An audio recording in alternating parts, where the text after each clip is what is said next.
Nalubog sa matinding pagbaha ang ilang bahagi ng United Arab Emirates o UAE dulot ng pinakamalakas na pag-ulan na tumama sa bansa sa loob ng 75 taon.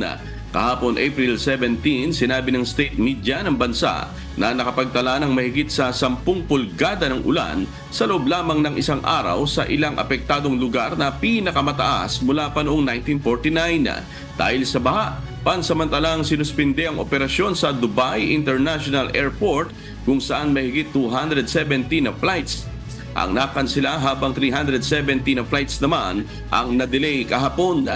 Ipinahayag naman ng nasabing paliparan na magtatagal pa ng ilang oras bago maisaayos ang kanilang operasyon.